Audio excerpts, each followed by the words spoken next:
interesting to me. Specifically, I'm referring to the part where Dorman says that although the beast is giant, it isn't afraid. When I think of giant, usually aggressive creatures such as the Colossi, fearful is definitely not one of the first adjectives that come to mind. The only thing I can think of is that the game may have been expecting the player to think of the gentle giant trope, but I'm really not certain on that, as it doesn't make much sense to me for completely isolated monsters. If you have any thoughts on this, I'd love to hear them.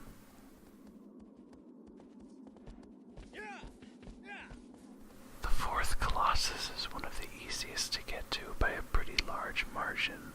Shining the ancient sword's light leads you directly to a canyon that's, simply put, a straight shot to the boss.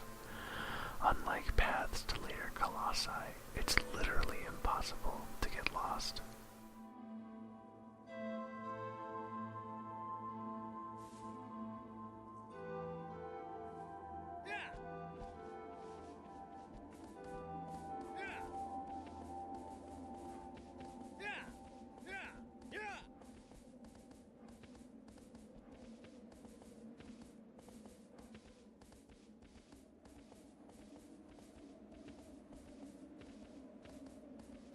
On certain paths, aggro's speed has a sort of cap placed on it.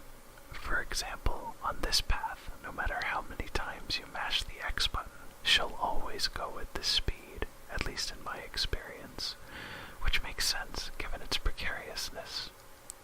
Anyway, the Colossus is hiding at the far end of the area, so let's head over there now.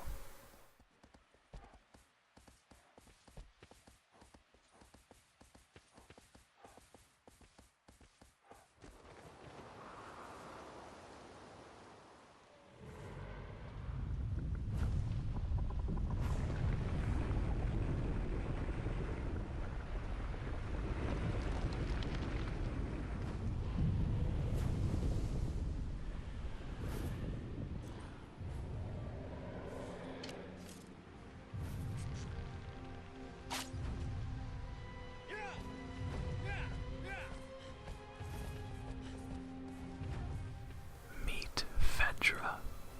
Once again, aggro is available to us for this fight, but once again, she isn't very helpful. This arena has got to be one of my favorites, aesthetically speaking, that is, not so much mechanically. The darkened, overgrown grass and the rock face that hangs over most of it are the most interesting aspects for me.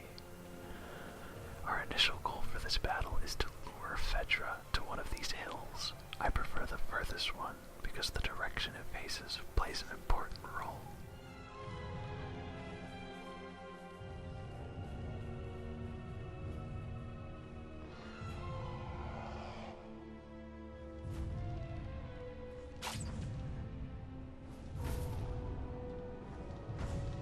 Essentially, we jump inside in order to trick the Colossus into lowering itself so that Wander can climb up two conveniently hanging ledges from its backside.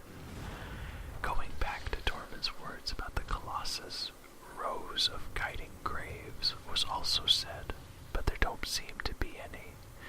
You could chalk it down to a localization error or a throwaway line or some such, but I think it makes more sense that this underground structure is a large burial mound or tomb for a civilization that may have existed before. Perhaps there was a battle at this location long ago. Perhaps a force was funneled into this dead-end canyon and completely annihilated with nowhere to run. Or perhaps this was marked as sacred ground after a vicious disease spread and killed many of the local population. I mean, I'm mostly just having fun here, but the fact that SOTC allows for baseless speculation like this is one of my favorite aspects of the game. As you can see, I had some jumping troubles, but once you're actually on top of the creature, there's nothing to this fight. Get to its head, stab the hell out of it, and you're done. The only extra step involved is to encourage it to lower its head by stabbing it in the neck. Once you're on top of its head, it doesn't even do all that much to knock you off, and there's even a railing. All in all, Phaedra is one of the fastest colossi to defeat, but very well placed in the overall order, in my opinion.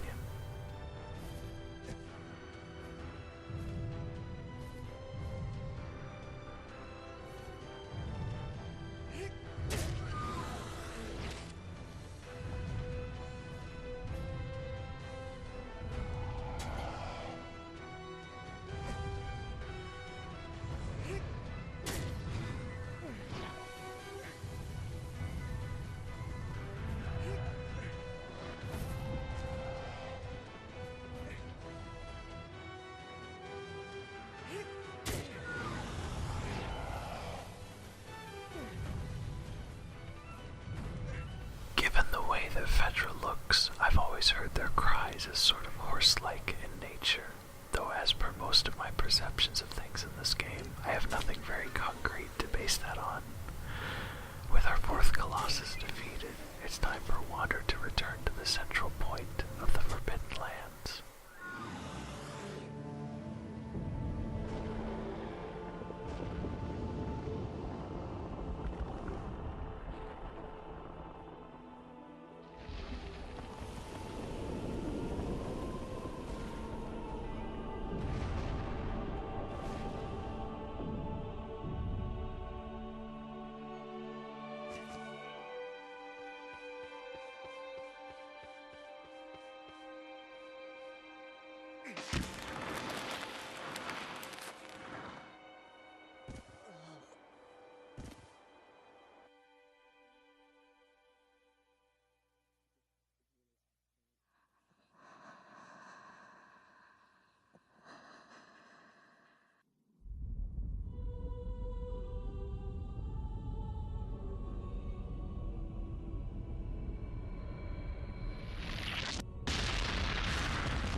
The next Colossus is so good.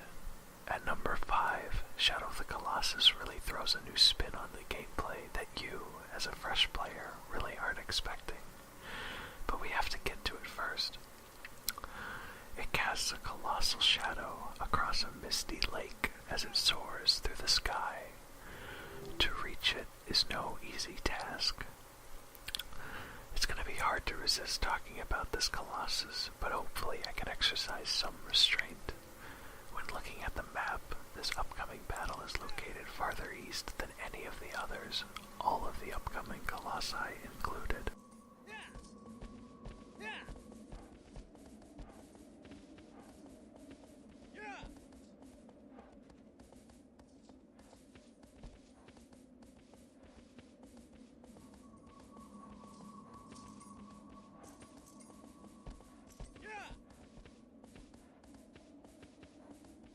Up ahead, there are a few trees interspersed among a rocky cliffside area that's very nice. That's all I have to say, really. It's just pretty. In case you are unaware, simply curious, or both, the lights that you see jutting upwards into the sky serve as a visual landmark from where we felled the previous Colossi. If we were to return to those locations, the Colossus' corpses would be crumpled rubble, and Wander would be able to kneel at what remained. Then we would be given the option to replay the fight as a reminiscence, if we wished to.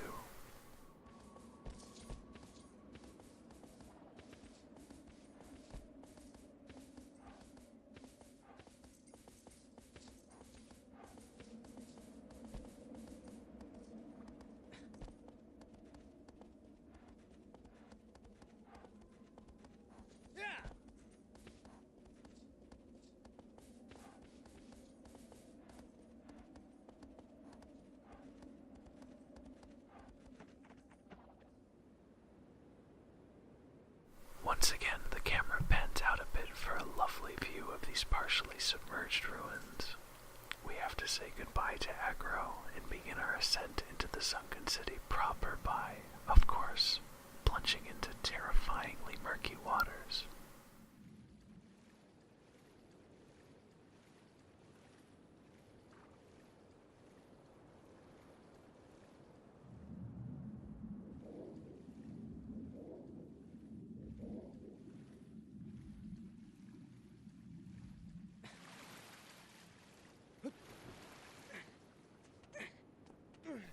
I'm always a big fan of these easy bits of platforming, though they're much more prevalent later on in the game. It's nice to use the grip system in a more calm way before an intense battle with a boss where the stakes are much, much higher.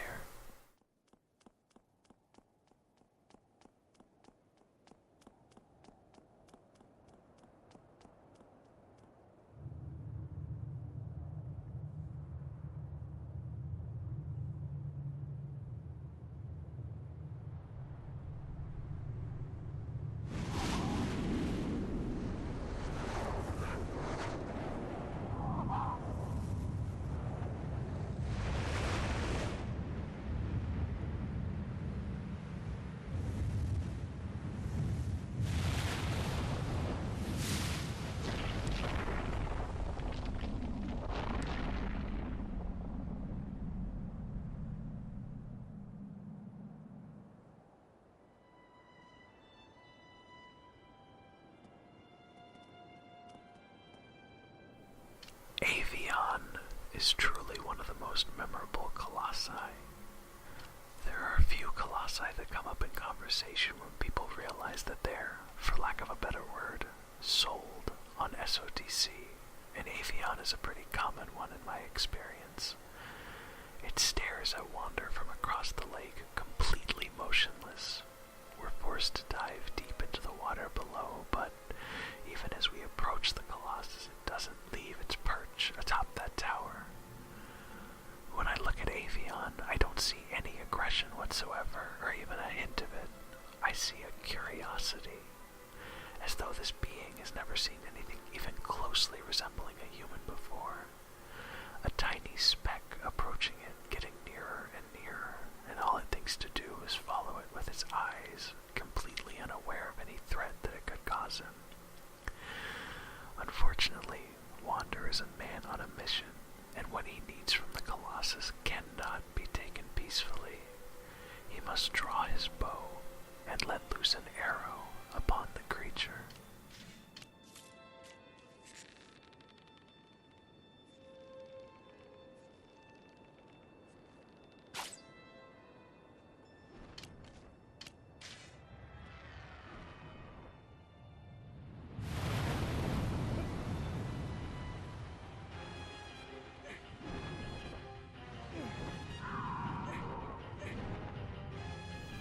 And there you have it. The scale of this fight is just unprecedented, to put it mildly.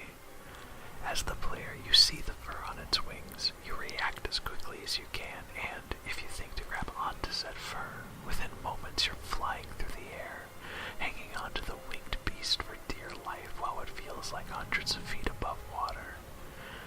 The violence in Avion's flapping makes the matter even more intense.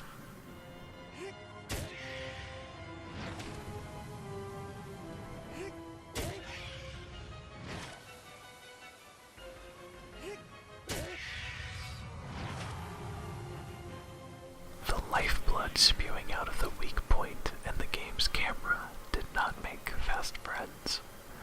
I accidentally stabbed one too many times as a result, and it felt kind of gross, too.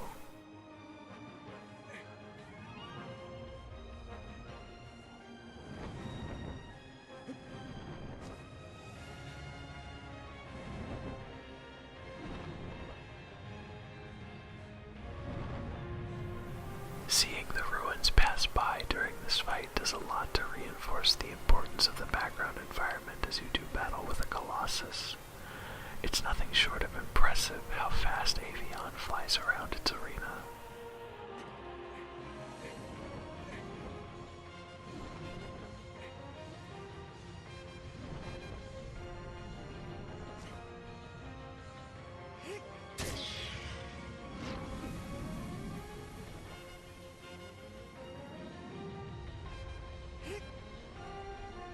The barrel roll is my absolute favorite. It's so fluid, and seeing Wander helpless like that is not only scary, but also just a little bit funny. Much to my chagrin, he was pretty unforgiving with his flailing, but I also wasn't very smart in trying to go for this sigil without a full stamina meter. It's a good thing that the water in this area follows video game logic, and Wander is able to land safely and without every bone in his body being broken. Once you're back on a platform, Avion soars around a bit before making his second assault.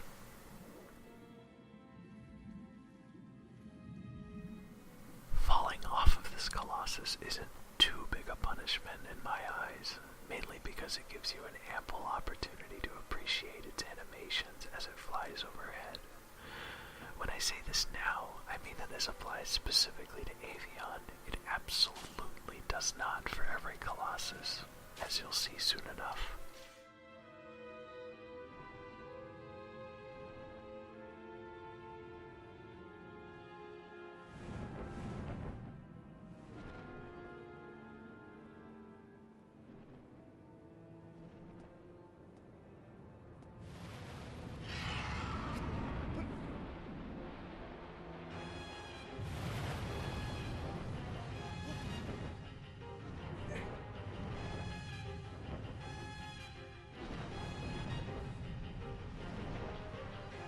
Interestingly, I learned recently that if you manage to land on top of one of the larger ruins here, and not on a platform slightly jutting out of the water, Avion will make an effort to fly past you, and the force of the wind from its wings will cause Wander to fall back into the water to begin the cycle anew.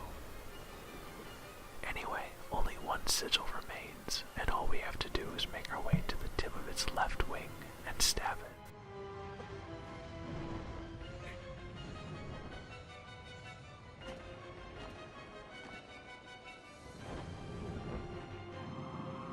Or we can do that and not finish the boss.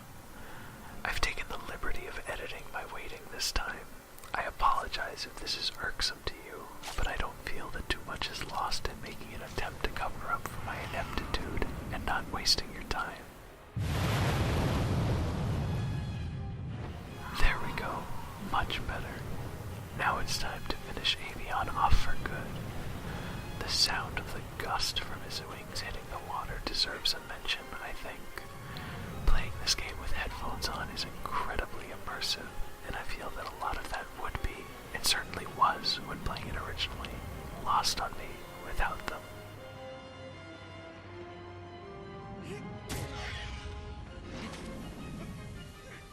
Although a little later than expected, Avion falls with grace to the water below.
Thank you so much for watching. I hope you enjoyed yourself, and I hope you have a great day today or tomorrow, because you deserve it.